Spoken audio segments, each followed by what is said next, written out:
This is KOIN-TV, Portland.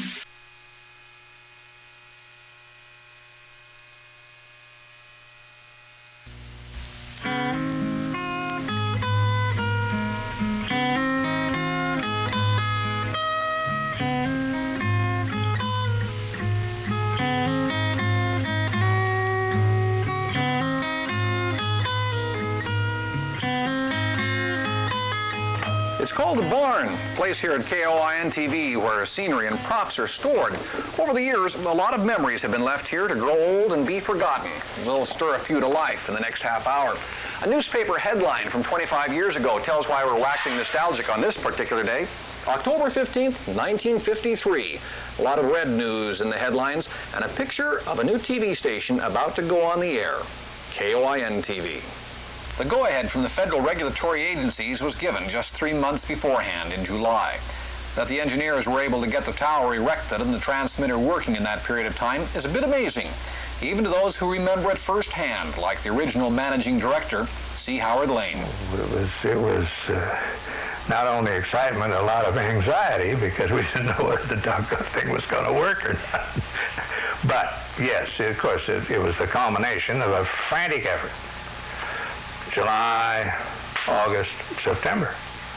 3 months when we built this doggone station. And precisely at 53 minutes and 20 seconds past 3 p.m., 25 years ago today, the test pattern disappeared. And the face and voice of Mr. Radio in Portland, Art Kirkham, came on the screen. Already a veteran of 25 years with KOIN Radio, Kirkham's remarks, to the best of our knowledge and his, were not recorded for posterity. No, I can't remember the words exactly. It was something about coming into a new era of broadcasting for us, because we'd not only be sound, we would be sight as well to the audience. And that called for a little different approach and a little different presentation, but it was something that wasn't insurmountable. It was something like that. That's what I said. KOIN then joined the Columbia Broadcasting System for the evening's programs on film. 4 p.m., Strike It Rich, with its Heartline telephone call. 7:30, Place the Face, MC Jack Smith. 8 o'clock, Meet Mr. McNulty, Ray Milland as a professor at Lynn Haven College for Women. Followed at 8:30, Four-Star Playhouse, with Merle Oberon in Love at Sea. And finally, a movie, Anna Karina. With that, KOIN has survived its first day of broadcast.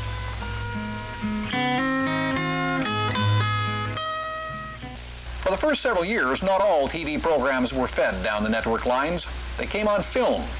And when there were gaps in network programming, you filled with something local.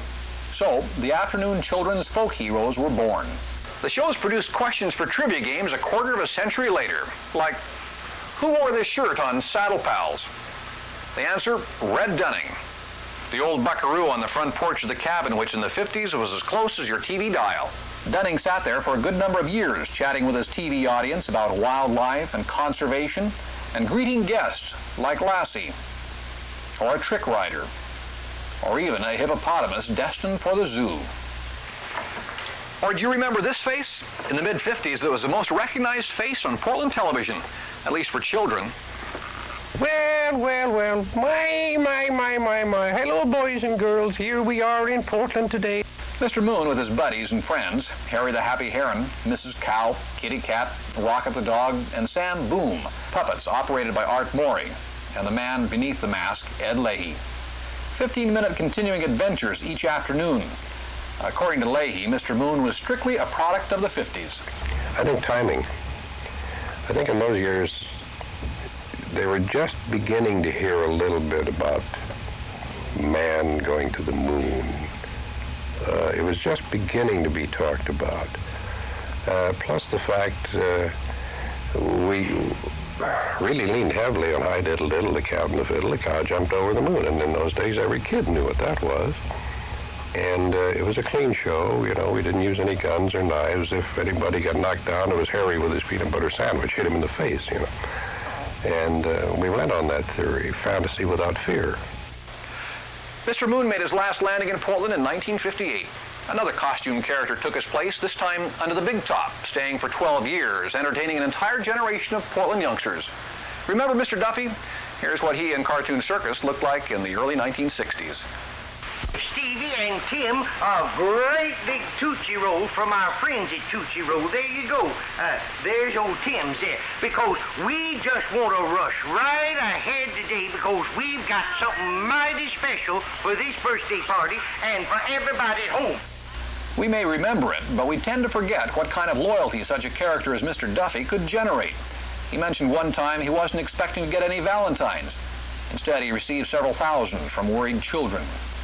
For Frank and Cade, the portrayal of Mr. Duffy was the acting out of a character he saw in his mind. I believe I copied Mr. Duffy from a great old actor named Charlie Winninger, who was childlike without being childish, who was interested in children, and I took the premise that he had owned a real circus and had gone broke letting all the kids in, and that he had begun then a cartoon circus. I think there was the ability never to talk down to children, try to become childlike, as I say, without being childish. There was a certain father image in him. There was a certain gentleness about him. I rather like Mr. Duffy, actually. Did everybody have a mighty nice time? Let me see. Hands up, everybody who enjoyed the cartoon. Look at there. Look at. They all enjoyed the cartoons. Hope you have a wonderful day, everybody. So bye-bye. Color television came, and Mr. Duffy and his circus bloomed right with it. From the afternoon program came a morning version. And of course, if you're like a lot of us, a childhood memory will be Duffy saying goodbye and prancing off to wherever ringmasters went. One thing held constant through all these children's programs: look at a publicity picture. Most times there was a product in the star's hands. It was the style of the day. If the product sold, the star was a success. Of course, for the children's idols, it wasn't always easy to do those commercials when everything was live. I remember one commercial that I did on Saddle Pals where it was a chili, canned chili sauce, or canned chili beans, I should say. And so the director of the program opened up a can of it and put a dish in front of me, and I was supposed to take a bite of it. So I was telling him how good it was, and I said, I just must have a bite of this chili. So I took a bite of this chili, and my mouth was on fire. The minute I got it in my mouth, the tears started coming down my face. And so I tucked it back in my jowl and kept talking through the commercial, and it was very hard to keep going. And while the kids digested their share of commercial-laced cartoons, KOIN Kitchen sent home similar messages to Mom. Cooks such as Betty Davis and Lois DeVore always had their hands full, generally with one product or another. From spaghetti sauce to washing machines, these ladies had words for all, endorsing everything but the proverbial kitchen sink. Betty Davis debuted with KOIN Kitchen January of 1954, little knowing she'd be at home on the range for the next 14 years. Time now for KOIN Kitchen with home economist Betty Davis, who welcomes you each afternoon Monday through Friday with interesting and new menu ideas and helpful homemaking suggestions. And now here's Betty Davis. Yesterday you saw me adding some yams, cooked yams, to a pork roast that was in the oven. It was a loin pork roast, and of course it was Swiss premium. But we were eating clam fritters, so I didn't let anybody even touch the pork roast, except I nibbled on it because it was so delicious. Betty finally untied her apron in 1968, passing it to her sister, Lois DeVore.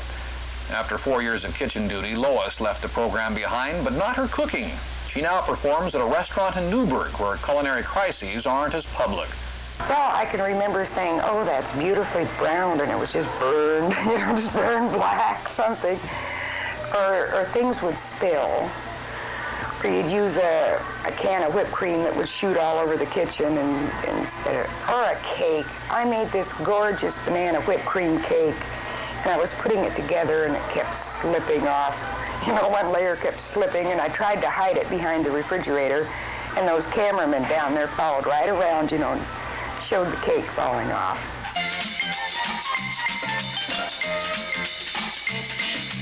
After Lois, a different accent in the kitchen. It was European cookery with Horst Mager.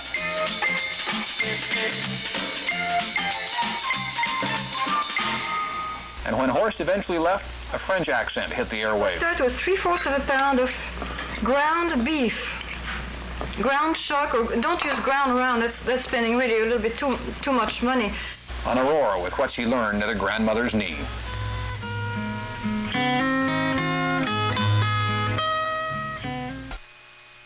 This is KOIN-TV, Portland.